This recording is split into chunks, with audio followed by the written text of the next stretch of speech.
ntago nagira hazaza natakubonye. Do ari mu rukundo. Ese ni iki cyaba cyabaye kidasanzwe? Mbwira, ni iki cyabaye kidasanzwe? Abaza umugabo ati Alaka, umukobwa wamwise Alaka. Ati Alaka, dufite amahirwe. Manevi baba. Dufite ayahe mahirwe? Beni uzmanlık eğitimi için Amerika'ya gönderdi. Ngati ngo sogokuru agiye kunjyana mu gisirikare.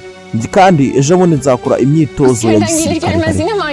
Numbwire Kenan ugiye gusubira mu gisirikare, numbwire ugiye kunsiga. Gati hoya. Gati ugiye kunsiga Kenan, ugiye kujya mu gisirikare unsige. Gati Alaka. Yatereka ngumbwire ikintu kimwe. Njyewe nakuze ndi imfubyi. Na muntu numwe mu buzima bwanjye nifitiye usibye murumuna wanjye. Gerageza kwita kuri murumuna wanjye kujya mubere papa. Ibi ngibi impamvu ngiye kubikora nimo nagira ngo nshinge famiye nshya. Ariko nubwo ndi gushinga famiye nshya ndarushye. Nago mfite amahitamo nta n'amafaranga mfite. Ariko we ubwo uhari tuzaba famiye nziza kandi tuzayikunda. Ugomba kumbera iteka ryose. Ugomba kumbera urukundo rwanjye rwose.